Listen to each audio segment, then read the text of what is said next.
ಶ್ರೀರಾಮ ಸಮರ್ಥ. June 4. ಪರಮಾರ್ಥದಲ್ಲಿ ಅಭಿಮಾನವು ಅಡ್ಡ ಬರುತ್ತದೆ. ಶಾಸ್ತ್ರಗಳಲ್ಲಿ ಈ ಲೋಕ ಹಾಗೂ ಪರಲೋಕಗಳನ್ನು ಹೇಗೆ ಸಾಧಿಸಬೇಕೆಂಬ ವಿಷಯವನ್ನು ಸ್ಪಷ್ಟವಾಗಿ ಹೇಳಿರುತ್ತಾರೆ.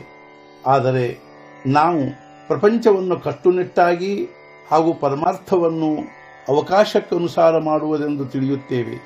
ಈ ಎರಡೂ ವಿಷಯಗಳಲ್ಲಿ ಅನುಭವಿಯ ಸಹವಾಸ ಮಾಡಬೇಕಾಗುತ್ತದೆ.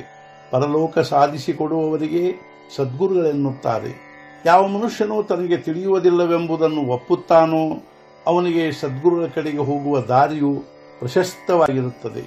ನಾವು ಭಗವಂತನಿಗೆ ಶರಣು ಹೋಗುವುದಿಲ್ಲ, ಏಕೆಂದರೆ ನಮ್ಮ ಅಭಿಮಾನವೇ ಈ ಶರಣು ಹೋಗುವುದಕ್ಕೆ ಅಡ್ಡ ಬರುತ್ತದೆ.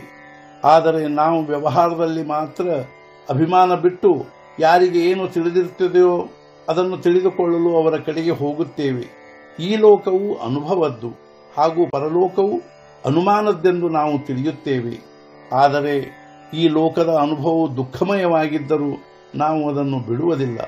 ಅಂದ ಮೇಲೆ ಪರಮಾರ್ಥದ ಅನುಭವವಿಲ್ಲ, ಆದ್ದರಿಂದ ನಾನು ಅದನ್ನು ಮಾಡುವುದಿಲ್ಲವೆಂದು ಹೇಳುವುದು ಧೂರ್ತತನದ ಲಕ್ಷಣವಾಗಲಿಲ್ಲವೇ? ಕೆಲವು ಜನರು ನಾವು ಪ್ರಪಂಚದಲ್ಲಿ ಪಾಪ ಮಾಡುವುದಿಲ್ಲ, ಅಂದ ಮೇಲೆ ಪರಮಾರ್ಥ ಇದಕ್ಕಿಂತ ಹೆಚ್ಚಿಗೆ ಏನು ಇರುತ್ತದೆ ಎಂದು ಕೇಳುತ್ತಾರೆ.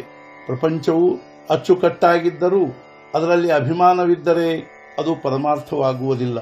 ರಾಮಕರ್ತ ಅನ್ನದ ಹೊರತು, ಅಂದರೆ ಅಭಿಮಾನ ಬಿಡದ ಹೊರತು ಪರಮಾರ್ಥ ಸಾಧಿಸುವುದಿಲ್ಲ. ನಾನು ದೇಹಧಾರಿ ಅನ್ನುವುದರಿಂದ ಅಭಿಮಾನ ಬಂದಿತು. ದೇಹ ಬುದ್ಧಿಗೆ ವಾಸನೆಯು ಕಾರಣವಾಗಿರುತ್ತದೆ. ವಾಸನೆ ಎಲ್ಲದಕ್ಕೂ ಮೂಲವಾಗಿರುತ್ತದೆ. ನನ್ನ ಜನ್ಮವೇ ವಾಸನೆಯಲ್ಲಿ ಆಗಿರುತ್ತದೆ. ಅಂದ ಮೇಲೆ ಅದನ್ನು ದೂರ ಸರಿಸಿದರೆ ನಾನು ಹೇಗೆ ಬದುಕಿರಬಲ್ಲೆ ಎಂದು ಅನಿಸುತ್ತದೆ. ಯಾರು ಈ ವಾಸನೆಯನ್ನು ಕೊಲ್ಲುವರೋ ಅವರೇ ಪರಮಾರ್ಥಕ್ಕೆ ಯೋಗ್ಯರಾಗಿರುತ್ತಾರೆ. ಅಂತ್ಯ ಸಮಯದಲ್ಲಿ ಎಂಥ ಮತಿಯೋ ಅಂಥ ಗತಿಯಾಗುತ್ತದೆ. ಇದೆಲ್ಲ ಕೇವಲ ಜ್ಞಾನದ ವಿಷಯವಾಯಿತು, ಆದರೆ ಇದರ ಅನುಭವ ಪಡೆದುಕೊಳ್ಳಬೇಕು. ಹೆಂಡತಿ ಮಕ್ಕಳ ಪೀಡೆ ಬಹಳವಾಯಿತು, ಮನಸ್ಸು ಏಕಾಗ್ರವಾಗುವುದಿಲ್ಲ. ಆದ್ದರಿಂದ ಸಾಧು ಆದನು, ಮಠ ಕಟ್ಟಿದನು, ಜನರು ಬರತೊಡಗಿದರು. ಅವರಿಗೆ ಊಟಕ್ಕೆ ಹಾಕುವುದಕ್ಕಾಗಿ ಭಿಕ್ಷೆ ಬೇಡತೊಡಗಿದನು. ಆದರೆ ಭಗವಂತನೇ ಎಲ್ಲರಿಗೂ ತಿನ್ನಲು ಹಾಕುತ್ತಾನೆಂಬುದನ್ನು ಮರೆತು ಬಿಟ್ಟನು. ಮಾಳಿಗೆ ಸೋರತೊಡಗಿತೆಂದು ಅದನ್ನು ಸರಿ ಮಾಡತೊಡಗುವ ಚಿಂತೆ ಮಾಡತೊಡಗಿದನು. ಅಂದ ಮೇಲೆ ಇದಕ್ಕಿಂತಲೂ ಮನೆ ಮಾರಿನಿಂದ ಆಗುವ ಹಾನಿ ಏನು? ಈ ರೀತಿ ಸಾಧು ಆಗುವುದಕ್ಕಿಂತಲೂ ಪ್ರಪಂಚದಲ್ಲಿರುವುದರಿಂದ ಆಗುವ ಕೆಳಕೇನು? ಸ್ವಲ್ಪದರಲ್ಲಿ ಹೇಳುವುದಾದರೆ, ಯಾರು ಪರಮಾರ್ಥವನ್ನು ಸರಿಯಾಗಿ ತಿಳಿದುಕೊಂಡು ಅದರ ಆಚರಣೆ ಮಾಡುತ್ತಾರೋ ಅವರಿಗೆ ಅದು ಬೇಗನೆ ಸಾಧಿಸುತ್ತದೆ.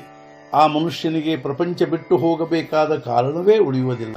ಜಗತ್ತಿನಲ್ಲಿಯ ನಮ್ಮ ಸಮಾಧಾನ ಹಾಗೂ ಅಸಮಾಧಾನಗಳು ನಾವು ಜಗತ್ತಿನ ಕಡೆಗೆ ನೋಡುವ ವೃತ್ತಿಯನ್ನವಲಂಬಿಸಿರುತ್ತವೆ. ಪರಮಾರ್ಥದಲ್ಲಿ ಮಹತ್ವವು ಹೊರಗಿನ ಐಶ್ವರ್ಯಕ್ಕೆ ಎಷ್ಟು ಇರುತ್ತದೆ ಎಂಬುದಕ್ಕಿಂತ ವೃತ್ತಿಗಳು ಸ್ಥಿರವಾಗುವುದಕ್ಕೆ ಇರುತ್ತದೆ. ಭಗವಂತನ ಅಖಂಡ ಅನುಸಂಧಾನವೇ ವೃತ್ತಿಗಳು ಸ್ಥಿರವಾಗುವುದಕ್ಕೆ ಏಕಮೇವ ಉಪಾಯವಾಗಿರುತ್ತದೆ. ಇಂದಿನ ಮುಖ್ಯ ವಿಚಾರ, ಪರಮಾರ್ಥಕ್ಕೆ ಯಾವುದೇ ಪರಿಸ್ಥಿತಿ ನಡೆಯುತ್ತದೆ, ಆದರೆ ನಮ್ಮ ವೃತ್ತಿಗಳು ಮಾತ್ರ ಸ್ಥಿರವಾಗಿರಬೇಕು. ಸದ್ಗುರುನಾಥ ಮಹಾರಾಜ್ ಕಿ ಜೈ. ಜೈ ಜೈ ರಘುವೀರ ಸಮರ್ಥ.